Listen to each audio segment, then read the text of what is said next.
Salam, səni tanıyıram. Ödəniş etmək lazım gələrsə, əlinin altındadır. Sənə lazım olan, axtardığım budur. İstədiyim budur. Akord. Keşfet. Bəli, hamını təəccübləndirən yeni rəqəmsal kart. A-kart. A-kart hər yerdə, hər an, hamı üçün.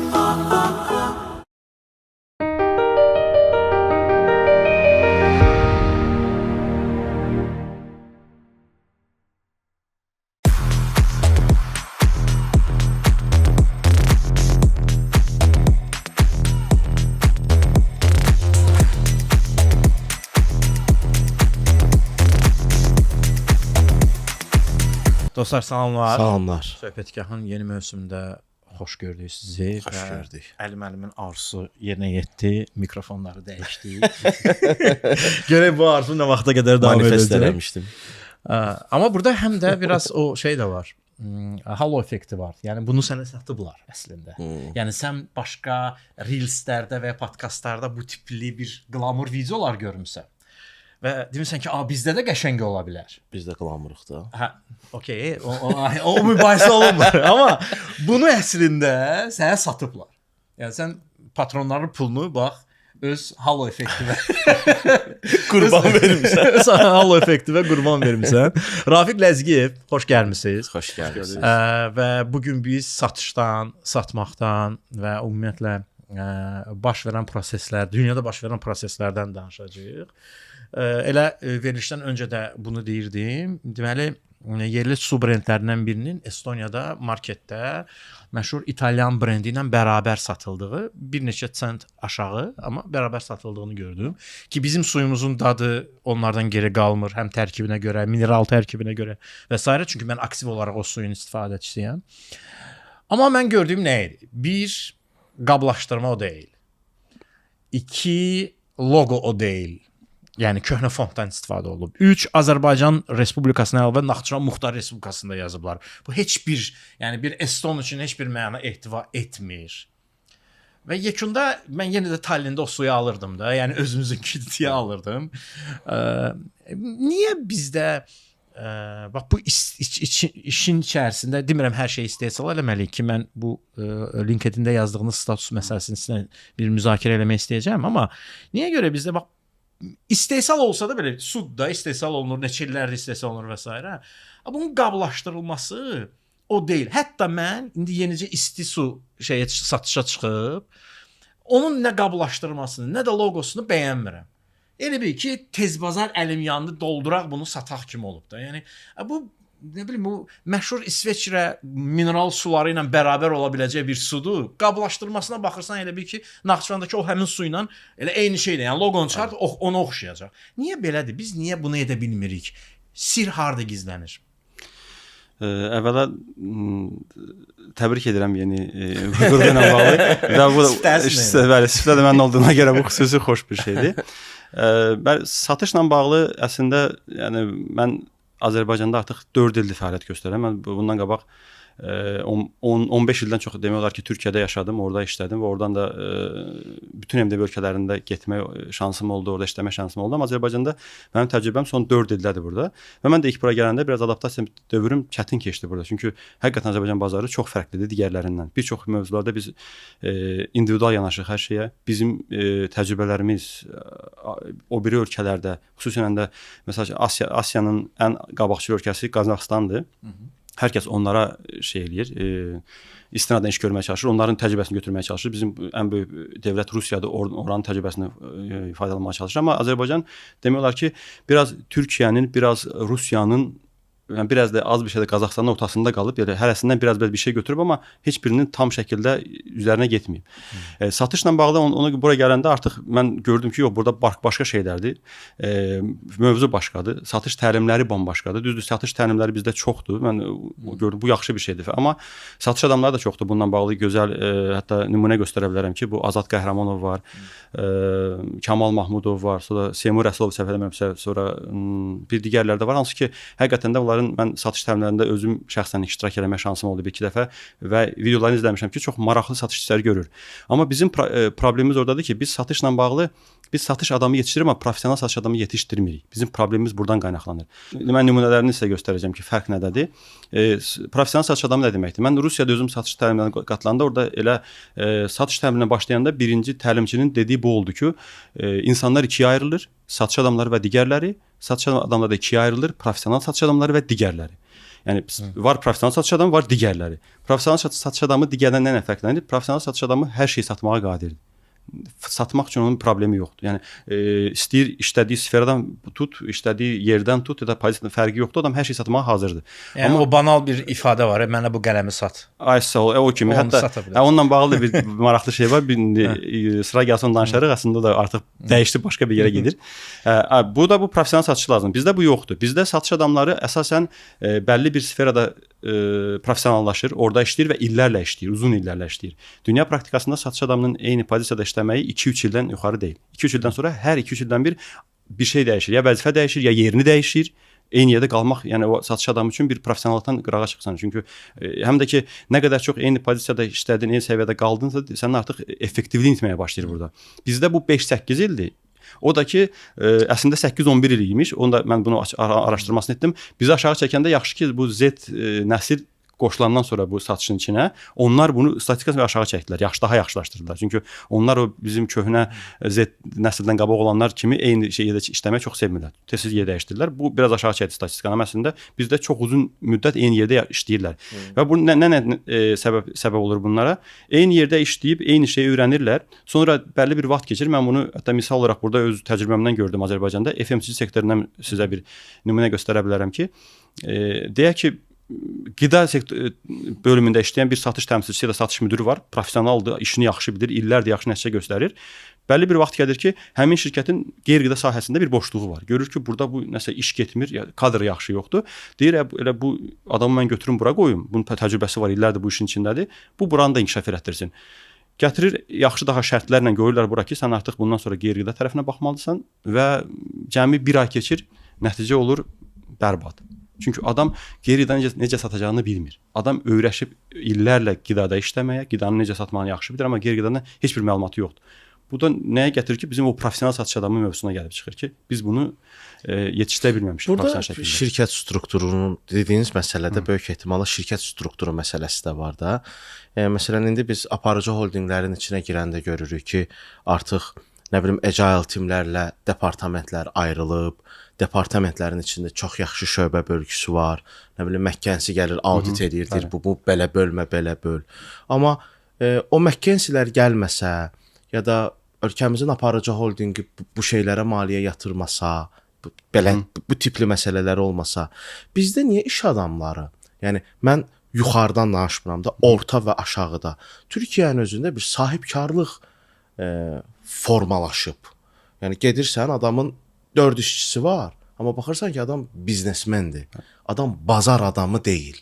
Bizdə niyə o formalaşmır? Niyə hamı belə bir bazar adamlığı var? Bizdə sahibkardır, onlarda girişimçidir. Bizdə sahiblənir, orada girir.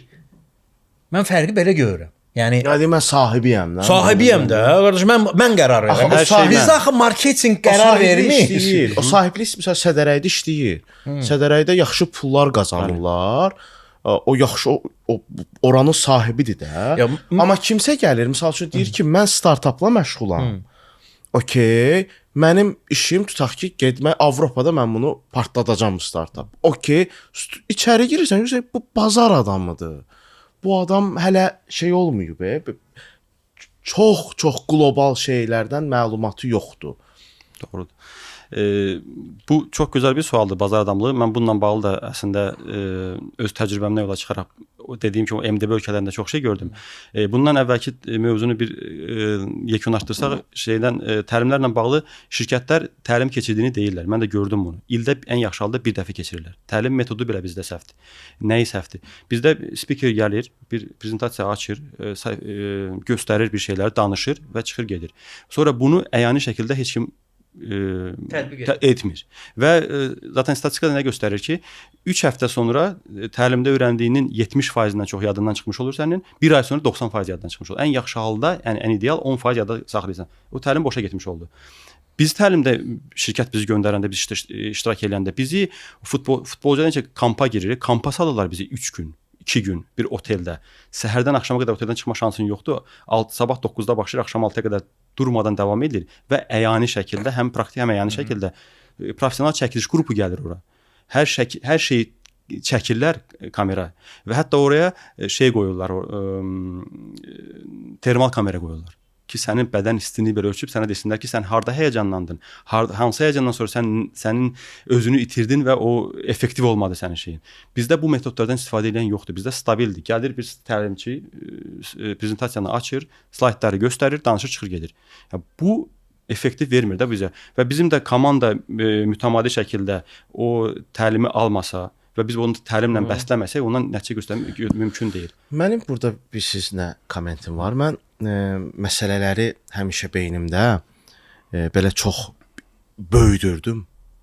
Sonra Turalla belə bu son 5-6 illik fikir alış-verişindən sonra çox daha belə sadə şeyinə baxıram. İndi sizin bu dediyiniz satışla bağlı məsələni biz kəsib LinkedIn-ə qoysaq, LinkedIn-də satışla bağlı adamlar tökülüşəcəklər orada kommentin altına. Başlayacaqlar. Yox, bu belə deyil. Siz nə bilirsiniz, bilməm satış nədir? Yığışmışsınız orada danışırsınız. Yəni A nöqtəsindən B nöqtəsinə aparmaq çox sadə məsələlərə görə bizdə alınmır. Dediyiniz satış təlim metodikası bir həll təklifidir. Biz bu həll təklifini müzakirə etməyəcəyik. Biz özümüz edirik. Mən iş elanları paylaşırdım çalışdığım ağa qrupla bağlı. Misal üçün yazıram. Bu aşağıdakı vakansiyalar üzrə əməkdaşlar axtarırıq. Bilmirəm 6 dənə müdür. Aşağıdan komment. Əmin maaşın 19 yaşında uşaq. Əmin maaşın yazmırsınızsa niyə qoymusunuz ora? Məhz 5 gün işləyir. O qədər sual verdilər. Axırda paylaşmadım. Nə oldu? İtirən o gənclər oldu. Doğru. Mən heç itirmədim. Mən Gloriyaza qoyuram, nə bilim ora qoyuram, adamı da tapıram. Özümüz edirik bir formatda. Biz Agile-la bağlı sualımız var idi. Agile-la bağlı sual verdik.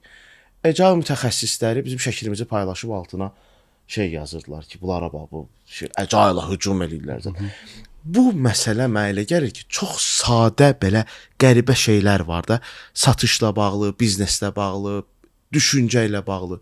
Onu aşa bilmirik biz. Yəni Malevich kimi qara kvadrat çəkə bildiyimiz halda biz daha yaxşı, daha mürəkkəb rənglər əlavə edirik ki, belə qəşəng görsənsin. Ortada da heç nə görsənmir. Yəni doğrudur. Bəlkə də əlinin dediyinin belə şey oldu. Yəni sadə yol var da A'dan B-yə gedir. Amma hamı deyir ki, deyən bunun C-si də var. Gedirik də, deyən görək də. B-yə çataq, sonra C-yə gedib çatacağıq. Tənqid doğrudur. Hətta bu şeylə bağlı satış təliminin intensivliyi ilə bağlı bu Lincoln'un çox gözəl bir sözü var ki, mənə bir balta versələr, bir ağac versələr, mən 3 saat vaxt versələr, mən 3 saatın 1 saatını sırf baltanı itləməyə sərf edərəm. Yəni bu nəyə göstərir? Yəni bu bizim o baltalarımız satış komandamızdır. Komandayı biz itləməsə, bəsləməsək o təlimdən onun nə nəticə gözləyə bilər. Yəni bunun bariz nümunəsidir. Bazar adamına gələndə, həqiqətən də bu bazar adamı çox maraqlı mövzudur, özəlliklə Azərbaycanlılar üçün. Bunu mən öz şəxsi təcrübəmdən deyirəm ki, MDB ölkələrini şəhər-şəhər gəzmə fürsətim oldu. Hətta belə deyim, Rusiyanın Vladivostok tərəfinə qədər getdim, çıxdım şeydən, Kaliningraddan Vladivostoka hər şəhərini gəldim. Vladivostokun yanında kiçik bir şəhər var idi, Ussurisk. Ora getdim, oranın belə bazarında Azərbaycanlılarla tanış oldum ki, Azərbaycanlılar orada satırlar. Yəni çox maraqlıdır ki, biz hər yerdə bazarda varıq. Amma biz bazar adamlığı səviyyəsindən çıxa bilmirik. Problem oradadır. Niyə çıxmalıyıq ki? Qaldı orada. Qalanda da bu səviyyəmiz orada. Biz satış meneceri səviyyəsində yüksələ bilmirik. Qalmış onsuz da. Demək ki, hamı elə fikirləşir ki, nəyə çıxmalıyıq? Qalmışıq orada. İndi sonra da oturub danışanda ki, bizdə niyə professional satış adamları yoxdur? Zaten mənbəyi orada yatır ki, oradan çıxmamışıq axı biz. Çıxmaq da istəməmişik bu günə qədər. Orada onların işləmə şəklini görəndən sonra ki, orada o bazar adamlar biz necə eyni qalmışıq və həqiqətən də həyatımızda heç nə dəyişməyib. Sonra mən gəlirəm bu tərəfdə Türkiyədə gördüklərimdən bunu müqayisə etməyə başlayıram ki, Türkiyədə mən nə gördüm o yaşadığım müddətcə. Hər səhər mən işə gedəndə yol üstündə əl arabacıları var idi, şey satırdılar. Banan satırdı, nə bilim fındıq satanlar var idi və onlar özləri öz əl yazılarından kartonların üzərinə özlərinə bir kreativ bir şeylər düşünüb yazırlar ora. Hər səfərində müştəri cəlb etmək üçün. Həyat qədər acı. Misal üçün banan satan yazmışdı ki, hər sabah bir ədəd muz ye, doktoru unut. Fındıq satan yazmışdı ki, hər gün bir avuç fındıq qalbə iyi gəlir. Bu şəkildə bununla qabağından keçən o insan topluluğu ki, orada zaten Türkiyədə İstanbulda özəlliklə adamlar gedən gəl çoxdur. 60-70% insan boş keçmirdi oradan gecən. Hər adam zaten səhər tez durur ham orada. Yol uzun, trafikləri çoxdur. İşə getmək çətindir. Heç kim də yemək yemir. Səhər oradan keçəndə alırdı bir bananını, yeyə gedirdi. Nə bilim bir fındıq alırdı, yeyə gedirdi. Bu da onun marketinq. Yəni oradan başlayır bizdə artıq kreativlik, fantaziya. Bizdə o yoxdur. Bizdə təəssüf olsun ki, belə bir şey yoxdur. Biz ancaq yerindəcə ver, sat ya da və bəzi yerlərdə də yəni bir-birimizi aldadaq yola verək getsin. Bununla bağlı sizin bir podkastınızı mən izləmişdim şeylə Azərbaycan nağılları və dünya nağıllarına bağlı. Həqiqətən də yəni tam bir nöqtəsində dəymişsiniz orada ki, bizdə uşaqlıqdan bizə nə fantaziya öyrədən yoxdur, nə kreativlik öyrədən yoxdur. Amma o digər ölkələrə baxsan ki, onlar uşaqlıqdan artıq bunu hazırlayırlar. Ki o uşaq böyüyəndə zaten artıq bazarda fəhlə beləşdirsə onun bir kreativ ideyası mütləq nəyəsə var. Bizdə yoxdur. Zahir xalq nağılı var. Fil, tısbağa və begamot. Bir gün fil gedir meşədə. Tısbağanı görür, deyir ki, çəkil, mən səndən güclüyəm, əzərəm səni. Ayağını qoyur onun üstünə, sındıra bilmir. O deyir ki, sən böyük olsan da, sənin böyüklüyün heç yanaşmır. Mənim gücüm səninlə bərabərdir. Deyir, ola bilməz. Deyir, basırlar içəri. Deyir, mənim gücüm səndən bərabərdir. Fil deyir, ola bilməz. Deyir, onda sabah səhər dağın ətəyinə gələr, təpənin ətəyinə gələrsən. Mən sənə öz gücümü göstərəcəm. Səhər tezdən tısbağa fildən daha tez gəlir ora. Bu vaxtı yolda begemotu görür. Begemota deyir ki, mənə bir şeydə kömək eləyə bilərsən. Deyim, nə? Mən səndən gücümü sınamaq istəyirəm. Begemot deyir, necə? Deyim, mən sənə bir kəndir verəcəm. O kəndirin başında mən olacağam. Bu başında sən olacaqsan. Mən deyəndə dartarsan. Begemot deyir, yaxşı. Deyir ki, buna var sən udmağa. Verir kəndiri buna. Gedir təpənin o tərəfinə görür fil gəlir. Filə deyir ki, ala bu kəndiri, mən keçəcəm o tərəfə. Dartacaq görə kim güclüdür. Mən deyəndə dartarsan. Gedir təpənin o bir tərəfinə keçir. Deyir. Begemotla fil bir-birini dartırlar. Gücləri bərabərdir. Nağılın şeyi ondan ibarətdir ki, yəni əsas buradakı deyil də, sən gücü elə istifadə edə bilərsən ki, izafi fiziki güc xərcləmədən bir şeyə nail ola bilərsən də. Bəlkə də bu Avropanın və ya tutaq ki, hər hansı bir inkişaf etmiş dövlətlərin, Singapur götürək. Üstünlüyü odur ki, onlar öz üstünlüklərini bilirlər, seziblər ki, biz nədə üstünük, biz nə edə bilərik? Və onun üzərindən yola çıxırlar. Misal üçün deyirəm, Bismarckın bir sözü var. Deyir ki, yalnız axmaqlar öz səhvlərindən təcrübə qazanır, başqalarının səhvindən təcrübə qazanırlar. Mən isə bu işdə daha təcrübəli olanlarla işləyirəm. Bu nə deməkdir? Yəni Dubai, nə istehsalat var, nə bir şey. Deyir, qardaş, yaxşı marketinq kimdədir? Filan kəsdir. Gəl bura, ala bu işi gör. Yaxşı peşəkar satış mütəxəssisi kimdir? John Amy. John Amy, gəl bu işi gör. Yaxşı nə bilim marketoloq kimdir? Ruslarda var. Gətirin onu bura. Yəni adamlar bu işi yaxşı bacaran kimdirsə, onu gətirir və deyir ki, götür, bu işi gör. Yəni öz şeylərini bilirlər, potensiallarını bilirlər, nəyi bacarırlar, nəyi bil. Yəni burada ədalətli bir yanaşma olur da özlərinə qarşı. Bəlkə biz özümüzə qarşı o qədər ədalətli yanaşmırıq. Biz özümüzü çox böyük sayırıq. Biz yəni Azərbaycan xalqının böyük mədəniyyəti var. Küçəyə çıxırsan və bu mədəniyyəti görə bilmirsən. Nə oldu böyük mədəniyyət? Şeydə olanda Fransada olanda bu yay kiçik bir kəndə getdik, Côte d'Azur'da. Bu kənd rəssamlar kəndi hesab olunur. Hətta orada Winston Churchill'in fantanı deyilən bir fantan var. Orada durulmuş şəkil kimi, o rəssam imiş. Picasso orada gəlirmiş falan. O kənddə, bu kənd çox kiçik kənddir bu arada. Ayaqla gəzib bitirə biləcəyin kənddir. Michelin ulduzlu restoran var. Biz öz qidamızdan, aşpazlarımızdan falandan danışırıq. Azərbaycanda bir də Michelin ulduzlu nə aşpaz var, nə də restoran var. Yəni bəlkə biz özümüzü düzgün, ədalətli qiymətləndirmirik. Bu cür desəm sual. Peki ona görə bizdə bu peşəkar satış yoxdur, pazardan çıxa bilmirik. Nə bilim 35 min dənə kurs var amma yaxşı tələbə tapa bilmirik. İş elanı verir, orada ona nəsə deyirlər və heç ümumiyyətlə işçi tapa bilmirsən. Yəni Rövnəq Abdullayev demişkən Azərbaycanda işsizlik yoxdur, işçisizlik var. Yəni adam doğru deyir. Yəni bəlkə budur ədalətli deyilik özümüzə qarşı. Bununla bağlı əslində mənim bir şey oldu, təcrübəm oldu Azərbaycanda. Mən bura gələndə gördüm ki, son vaxtlar çox həddən çox ekspatlar gətirirlər Azərbaycanda. Bu dediyim gəlsin nəsə dəyişdi. Rusiya. Hətta bu yaxın 2 ildə mən gördüm ki, Polşadan çox gətirməyə başladılar. Polşadan da çox gəldi. Hətta İspaniyadan gördüm, Portuqal gördüm gəldi Azərbaycana. Biz Polşaya avtobus sürücüsü göndərik bu arada. Ən çox.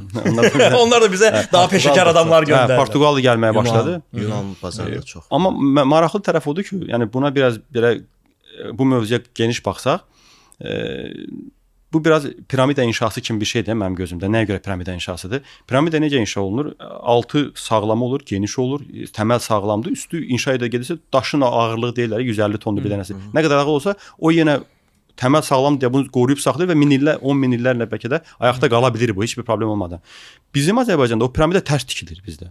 O üst tərəfi altda qalır, yəni təməl o olur, üstü menecment olur.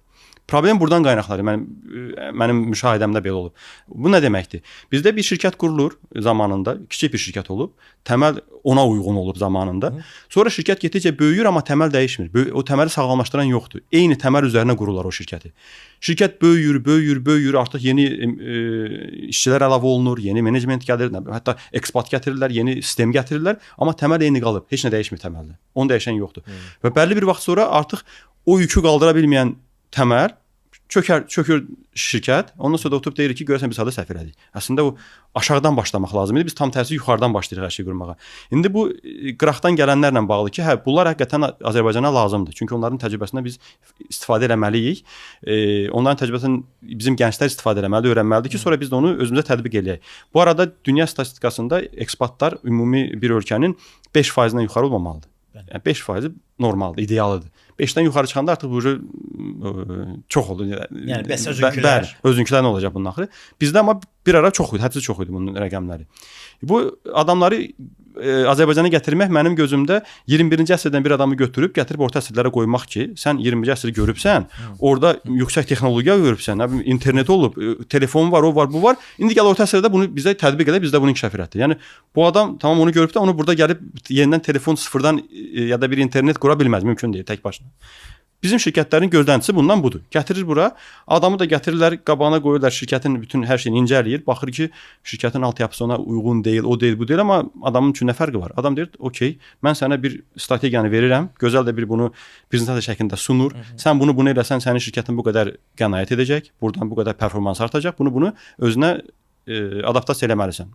Adam işini həll elədi, verdi, çəkir kənarda müşahidəyə. Bizim şirkətlər bunu götürür, başlayır üst tərəfdən yenə, üstdən aşağı doğru bunu adaptasiya eləməyə. Altdakıların bundan xəbəri yoxdur, nə baş verir şirkətin üst tərəfindən. Bunlar artıq sistemi dəyişə artıq şirkət elə bir hala gəlir ki, bəlli bir vaxt sonra şirkətin heç bir şey işləmir. Çünki o sistem hələ altyapı hazır deyildi ya, üst başqa şeydir, alt onu bilmədiyinə görə alt başqa şey eləyir. Nəticə nə olur? 6 ay sonra mən dəfələrlə bunu şirkətlərdə gördüm, bu son 4 ildə bir şirkətdə gördüm. 6 ay sonra sistem o qədər ilişib qalır ki, artıq şirkətin satışdakı geriləməsi 60%-lərə gəlib çıxır. Şirkət bir an dayanırlar ki, nə baş verdi, niyə olmadı? Ondan sonra baxırlar ki, mümkün deyil, bunu bura adaptasiya edə bilmədi, çünki zamanında düzgün başlamayıblar. Həmin adamın da təzminatını verirlər, yüksək məbləğdə pulunu geri göndərirlər, dönürlər təkrar geri köhnə sistemə. Ki, demək ki, bizim üçün uyğun olan bu köhnə sistem imiş. Əli ilə bu məsələni danışmışdı. Deməli, Estoniyada bir Azərbaycanlı var. 7 restoranlar şəbəkəsi var. Azərbaycan menüsudur falan. Müştəriləri daha çox bu Finlər, Estonlar falan. Yəni Tallinn kimi şəhərdə bir 7-dən bir böyük restoranları var falan. Və maraqlı bir söhbətimiz getdi. O bizim həm də yeri gəlmişkən izləyicilərimizdən biridir. Deməli Azərbaycandan su vurulmuş.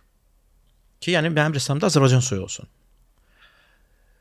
Deyir, məsəl üçün, mən bir Çexə desəm ki, mənə su lazımdır, o mənə 1 illik price verir. Azərbaycanda bu həftə bu qiyməti verə bilər. Sabah zəng edib deyəcək ki, falan şey falan cür oldu. İndi bu qiymətdir. Səbəb nədir? O suyunu Estoniyaya satmaq istəmir. Deyir ki, burada toy var da, gedirəm Çobanzadədə 50 dənə restoran var, bura vururam. Mənim neyimə lazımdır deyə bunu Tallinna vurum da. Bəlkə Rahatıq. hə, komfort zonamız var da. Bu neft bu yaxın şərq ölkələrində çox rahatlatdı. Amma Norveçdə var da, neftli. Axı sən Norveçli deyilsən. Atom vikingdir. Nə qızım vikingdir. dağda doğulub. Yəni o tamamilə ayrı bir şeydir. Çünki vikinglərin özünün o viking tarixinə baxanda o struktur ki var. Gəmi. Onların öz adamlar yəni Qrenlandiyanı yəni İslandiyanın Qrenlandiyanın adı qarışıq düşüb də. Onun çox bəsit bir səbəbi var. Vikinglərdən biri cəza alır və bunu yollayırlar ki, sənin cəza qovulmaqdır. Bu da gəmisi ilə gedir, çıxır Qrenlandiya. Bir il, neçə il qalandan sonra deyir, mən burada təkliyinirəm, mən adam gətirməliyəm bura. Gəlir İslandiyaya. Orada vikinglər də oradan qovulmuşdu. Oradakılarla danışır, deyir ki, bir dənə yer var. Yamyaşıldır. Bura nədir? İslandiyadır. Bura buzludur. Ora Qrenlanddır. Yəni orada şey yoxdur, buz yoxdur. Və özü ilə yəni marketinq eləyir, Qrenlandiyanı satır onlara. Gətirir onları Qrenlandiyaya. İslandiya deyəndə üşüyürəm hələ. Hə. Yəni biz yenə də bir dənə tarixdən remark eləyəcəm. Biz Pizarro'nun adını eşidirik, konkistadorların adından, amma onundan öncə Bilbao adlı bir deməli döyüşçü olur, komandir olur. Hansı ki Eldoradonu o tapmaq istəyirdi və ona inklərin yerinə artıq ona məlumat vermişdilər. Sadəcə Bilbao'nun əsas səhvlərindən biri oldu ki, o ağzını yummadı və bunu hamıya danışdı. Axırda onu yenidən öldürürlər və Pizarro daha çox məşhurlaşmağa başlayır. Yəni onun uğurunu başqa bir əskəri mənimsəyir və İnklərin imperiyasını məhv edirlər və s. Sözüm onda yox. Yəni adamlar dururlar İspaniyadan, minirlər gəmilərinə, okeanı keçirlər, gəlirlər bir dənə yerə ki, İspanların sayı az idi, İnklər ordusu daha çox idi. Onları məğlub eləyirlər. Hətta komandirlərin başını yeyib özləri başına keçirlər. Və maraqlı olurlar ki, bura İspaniya kralına xidmət edəcək. Bizim belə bir istəyimiz yoxdur. Yəni biz Şirvanşahlar dövlətinin gəmisi olub şəkillərdə gəlib Qazaxıstana çıxmayıb. Yəni Xəzəri üzməyiblər. Və bu suyu da satmaq istəmir də. Bir şey soruşum. Bax indi deyirsən, indi təxminən 30-40 şəhər ölkə görmüşük də ən azından. Şəhərin adamları, o şərait, yəni adamlar şəhərlərə oxşamır. Biz çox Bakıya oxşuyuruq. Və biraz belə tariximiz var. Belə hamımızın içində bir 20 yanvar kuruğu var. İçimizdə biraz peraşki var. Hamımız Bakı Sumqayıt yolunda tıxacda qalır. Tıxacdayıq. Həm də Port Baku var bizdə. Həm də bir daha belə şey var. Glamurluğumuz var. Amma yekunda Bakıyıq da biz. Belə arada küləyimiz əsir, havamız nipanyatlıdır, belə risk əsəbləşə bilərik. Və getmək istəmir heç ara. Yəni sərhəddə bizə gəlirlər. Bizə gəlirlər. Bakı getmir axı. Bakıda kop var, nə bilim, o var. Bakı gəlirik. Bütün Respublika Bakıdadır ifadəsi. Belə bir ifadə var. Bəli, doğru. O məsələyə qayıtsa o suyu satmaq istəməyən sahibkar. Bizdə əslində Azərbaycanlıların genində həqiqətən də satmaq var da. Biz alverlə hər yerə getsə biz alverin içindəyik. Amma bizdə problem odur ki, məncə ən böyük problem bir də budur. Biz uşaqlara belə uşaq vaxtından satmağı öyrətmirik. Yəni bunun nəyə görə mən bunun üçün düşünürəm ki, düzgün və lazımlı bir şeydir. Misal üçün mən bir xırdalaşdırma elədim ki, uşaqlara uşaq vaxtı tədrisin belə içində satmağı öyrədən ölkələr dünyada kimlərdir? Bəli. Birinci çıxanların başına gəldi Çin. Sonra Hindistan, sonra İsveçrə. Hansı ki bunlar artıq uşaq vaxtından uşaqlara satmağın nə olduğunu öyrədirlər. Bir də ki çox maraqlı bir şeydir ki, hətta həqiqətən bunu mən dəfələrlə bir çox kitablarda da oxudum ki, təhsil sistemimiz bizə heç bir vaxt yəni get pul qazan, pulu yönət öyrətmir bunu. Yəni ya da get bir sahibkar ol bunu öyrətmir. Bizə təhsil sistemi sanki bir yumşaq desəm, qul kimi bizi hazırlayır. Məsəl üçün get müəllim ol, otur kiməsə işlə, nə bilim dövlət işində işlə, özəl sektorda işlə, nədə işlə, amma kiməsə işlə. Potensial hüquqşünaslar və potensial həkimlər yetişdirir. Kiməsə gedib, yəni kiminsə qabağında işləməliyik biz. Yəni özünə o pulu mən necə idarə edeyim və özümdən bir şey çıxım, bunu bizə öyrədən yoxdur. Amma mən bunun çox gözəl nümunəsini yenə də Türkiyədə gördüm. Orada ətrafda bir sürü iş adamları var idi ki, hansı ki adamların yəni holdinqləri var. Digər hər yay tətilində öz uşaqlarını o çıraq dedikləri şəkildə kiminsə yanına işəyə qoyurlar ki, ya get maşın təmiri öyrən, ya dərzi öyrən, ya bərbər öyrən, ya da ki, get ayaqqabı boya, get su sat, onu elə, bunu elə. Qıraqdan ilk baxanda təəccüb gəlir ki, sənin buna ehtiyacın yoxdur, niyə öyrədirsən? Amma sonra biraz vaxt keçəndə görürsən ki, bu uşaqda hansı biliklər, potensial inkişaf edir. Çox gözəl başa düşmək olur ki, nəyə görə bunlar bunu edirlər. Uşaq gündəlik orada satışla bağlı satmağa başlayanda artıq bu uşaq satışın hər şeyini öyrənməyə başlayır. Yəni satışın necə satmaq lazımdır, kimə satmaq lazımdır, necə yanaşmaq lazımdır. Münasibətləri öyrənir. Ondan sonra kommunikasiya başlayır qurmağa insanlarla. Sonra başlayır deyək ki, indi bazara gedir su satmağa. Bazarın insanları da o an biraz əsəbi olur, nə bilim buna qışqıran var. O stresə girir, o stres yönətmə, stres menecmenti öyrənir. Yəni belə baxanda sales skills öyrəndi, communication skills öyrəndi, stres menecment öyrəndi və başqa bir sürü şey bunu kim salamaq olar ki, öyrəndi bunları və böyüyəndə bu uşaq artıq universiteti bitirəndən sonra buna artıq təcrübə qazanmağa ehtiyac yoxdur. O zaten təcrübəli gəlib buraya qədər hər şey. Bunu artıq rahat şəkildə gedib o HR-ların da hər yerdə yazdıqları ki, biz bu skillsləri istəyirik. Bu adamda zaten bu artıq var. Bizdə necə olur? Bizdə o uşaq bu yaş məktəb bitirənə qədər zaten heç bir şey eləmir. Biz qoymuruq əlinin içinə vurmağa. Biz sənin hər şeyin qarşılayır. Sən oxu yetər ki, universitet dövründə də demək olar ki, çoxu elə o şəkildə bitirir. Universitet bitirəndən sonra artıq gedir işə, hər yerdə təcrübəli iş axtarırıq. Yəni normal şəkildə indi şirkət də başa düşmürlər. Çoxu bir yandan yaxşı şirkət üçün bu vacibdir, təcrübəli işçi götürsün ki, çünki vaxtı yoxdur buna sərf eləməyə. Digər tərəfdən də əslində o bəzi şirkətlərin, məsələn Coca-Cola kimi, mən bunun həmişə çox xoşuma gələn şeydir ki, onlar tam təzə təcrübəsiz axtarırlar. Sıfırdan götürüb özü yetişdirir və özü istədiyi kimi bir mütəxəssis ortaya çıxarır. McDonald's da kimi. Ay sağ ol. Hə. Bu indi vaxtı şirkətinə görə. Bu da gözəl bir şeydir. Yəni indi bir şirkətinə görə şirkət istəməyəndə ki, mən təcrübəsiz adam istəmirəm, bu adam qalır ortada. Bəs bu adam necə təcrübəli? Çünki bu günə qədər təcrübə qazanmır. Harda öyrənən məsələsi var. Onu soruşur. Amma bir dənə də məsələ var da. İndi biz Elçiləbdə deyir bu təcrübə var Əli, amma bir X adam gəlir. Siz deyirsiniz ki, siz mənim yanımda işləyəcəksən, mən sənə tutaq ki 200-300 manat pul verəcəm. Sən öyrənəcəksən. Bu adam 2-3 gündən sonra yoxa çıxır. Sən onun telefon zəng edirsən, çatmır falan da yox deyil. Bir gün tapırsan bunu. Sən nə oldu? Biz əmim oğlum mənə bir dənə qəşəng iş tapıb, deyib ki, sən gəl orada falan yerdə sənin işi düzəldəcək. Bəli. Sən deyirsən ki, qardaş, bu adamların, yəni mənə elə gəlir ki, bizim problemimiz odur ki, biz bir adam harasa gedəndə ona bu iş deyil. Çin ayın o biri tərəfini, görünməyən tərəfindən siqnal göndərir. Bu dünyada ilk belə bir şeydir. Bunu Çinə qədər bunu heç kim eləməyib. Bizə deyirlər ki, Çin şey istehsal edə bilər. Bu P2 və siqnalı istehsal edə bilibsə, 100% bu maşını da yaxşı olacaq da. Yəni hardasa necəsə səhv ola bilər, bu səhv var da. Və deyir ki, Çin maşın istehsal edə bilir. Yekunda nə görürük? Volkswagen Avropada olan ən böyük zavodunu bağlamaq istəyir. Çünki rəqabətə dözmür və baş nazirlər deyir ki, biz Çinin bu çip, Tayvanın çip istehsalından asılı qalmışıq. Biz öz çipimizi buraxmalıyıq.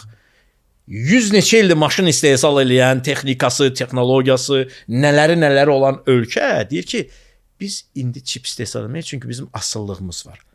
Burada Azərbaycanda oturan, heç bir pencək belə istehsal eləməyi bacarmayan adam deyir ki, Çin nə istehsal edə bilir ki? O şey məsələsi var. Biz özümüzə qarşı ədalətli qiymətimiz yoxdur. Bu idarə etmədə də belədir ya. Şirkətlər özlərinə qarşı ədalətli yanaşmırlar. İnsanlar özlərinə qarşı mən nəyi bacarıram? Mən ədalətli oluram da. Mən həqiqətən bunu bacarıram yoxsa yox. Mən həqiqətən podkast eləyə bilərəm. Mənim nə var ki, kameranda mən doğrudan da radio aparıcı ola bilərəm. Məsələn, mən bunu bir dəfə efirdə demişəm, ona görə də təkrar edəcəm. Mən indiyənə qədər dövlət orqanlarının bunu səhv etmişik ifadəsini eşitməmişəm. 33 dəqiqədir danışırıq. Hə. İnşallah şey olmaz. Nə? Aparmazlar bizi. Hara?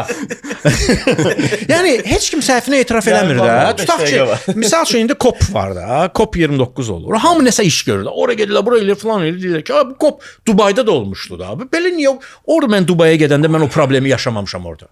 Niyə mən burada bu problemi yaşamışam? Çünki bəlkə də biz Bizim üçün o qədər maddi ziyandır. Bax, bizim şirkət üçün və bizim timsalımızda bir çox şirkət üçün 16-17 gün işləməmək çox ciddi ziyandır. Heç kim gəlib demir ki, 16 günə görə mən sənin satış hədəfini 4 eləyirəm. Mən 16 gün işləmirəm, amma maaş ödəyirəm, kommunal ödəyirəm, kirayə ödəyirəm. bayramların sayı çoxdur. Doğru. Bu satış sektoru bu isti deyə qaynayır. Biz İstanbulda sən deyirdin ki, bunlar niyə dayanmır? Bakıda hamı asta-asta gəzir axı. İstanbulda sürət var.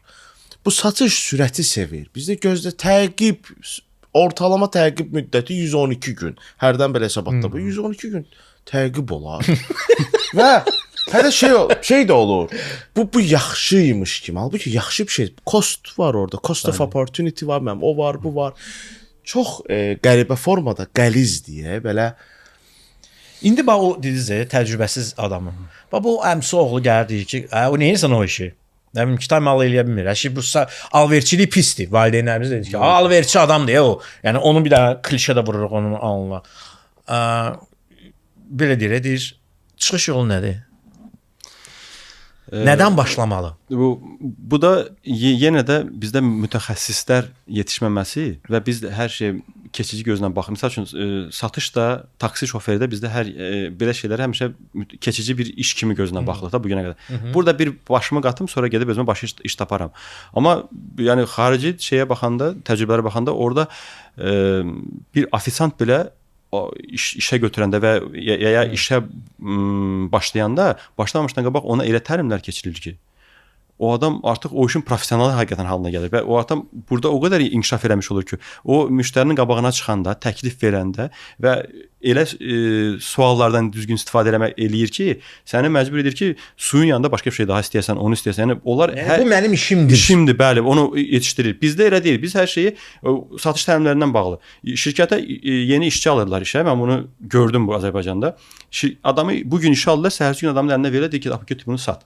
Bu adam satdığı məhsul haqqında heç bir məlumatı yoxdur. Heç bir trening keçirilmədi. Dəqiq məlumat verilmədi. Bazardakı satacağı məhsul haqqında, rəqiblər haqqında məlumatı yoxdur. Üstünlüklərini bilmir. Nə bilim, rəqibin mənfi tərəflərini bilmir. Bu adam bu bilmədikləri şeylər yığanda bir yerə necə bu adamdan biz gedib yaxşı nəticə görə bilərik? Bu adama heç bir şey öyrətmədik axı biz.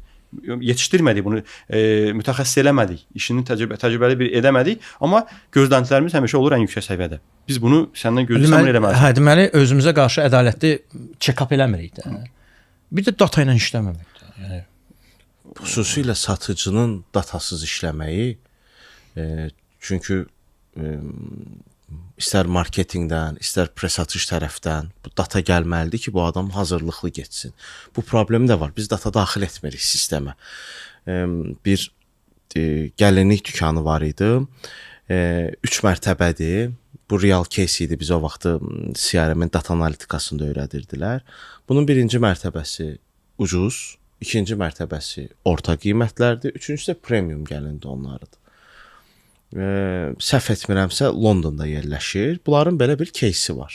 Bu bizim CRM textbook'umuzda vardı, dərsliyimizdə var idi. Adam götürüb satış əməkdaşlarına, şadlıq saraylarının, oranı şadlıq sarayda, event hallların siyahısını əzbərlədir. Yəni mən gəlib deyəndə ki, mən nə bilim X zalında toydayam, bu başa düşür ki, mən stolun biri 22 manat olan yerdə toy eləyirəm. Mən ikinci mərtəbə, üçüncü mərtəbəyə qaldırıb vaxtımı öldürmür. Yəni birinci mərtəbədə məndən satış eləyir. Gəlib deyəndə ki, nə bilim, mən filan zalda eləyəcəm. Bu imkanlıdır. Gəlin üçüncü mərtəbəyə qalxaq.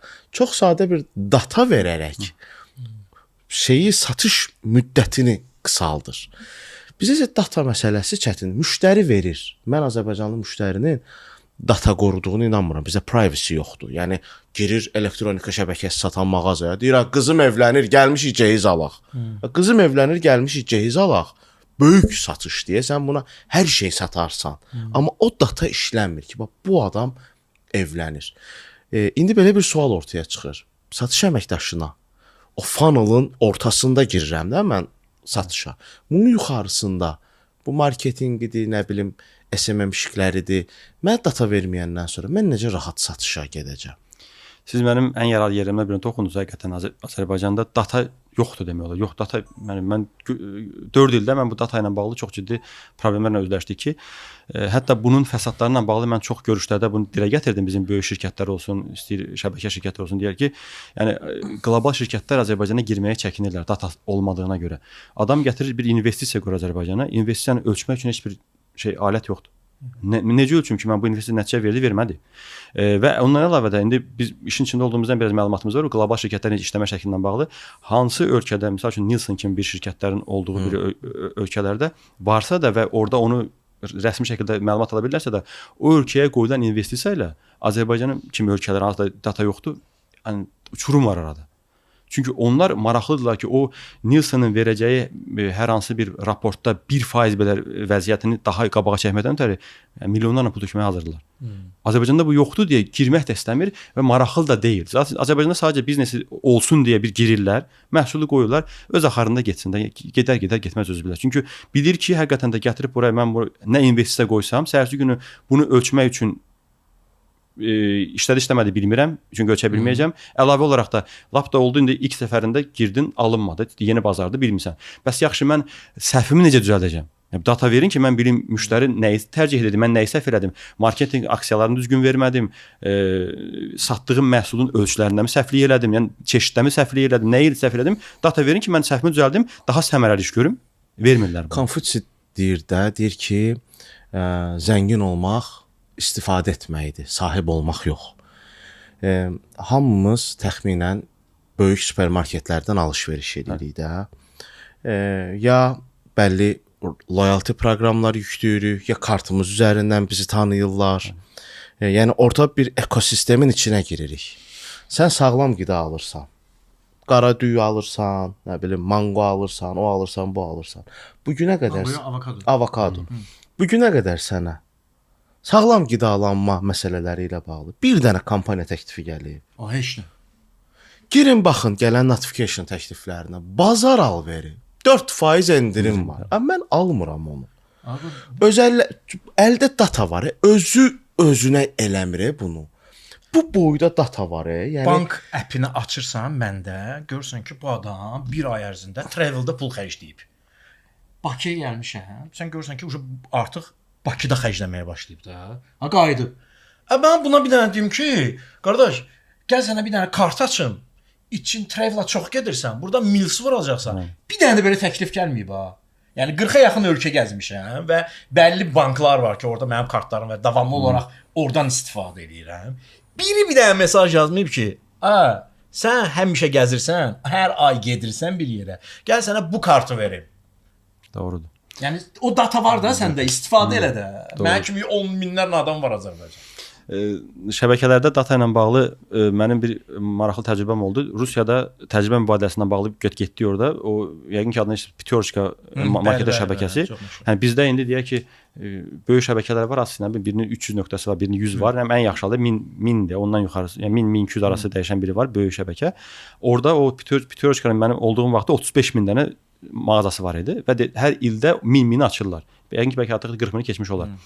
Mən onların o görüşündə iştirak eləyəndə, yəni Azərbaycanın neçə 10 illiklər onlardan geridə olduğunu orada daha yaxşı başa düşdüm ki, adamlar otururlar Rusiyanın ən ucqar bir kəndindəki nöqtəsinin mağazasında hansı məhsul, hansı aktivlik verəndə neçə ədəd satacağının dəqiqliklə məlumatını sənə verirlər. Öyle də fərqi yoxdur hansı məhsul olduğunu. Bütün nə çeşid satır hamısından bağlı. Və onunla bağlı o qədər onlarla işləmək asandır istehsalçı üçün ki, sənə dəqiq istehsal üçün şey verirlər, proqnoz verirlər. İstehsalçı onu düzgün şəkildə istehsal edə bilir, vaxtına çatdıra bilir və heç bir şəkildə nə out of stock mal düşmür. Nə də ki, sən bilirsən ki, artıq harda nə satılacaq, o yanılma paylarını sizcə neçə faiz olar onların o verdiyi yanılma payı? 3-5% keçmir. Bu data həm də çox üzr istəyirəm.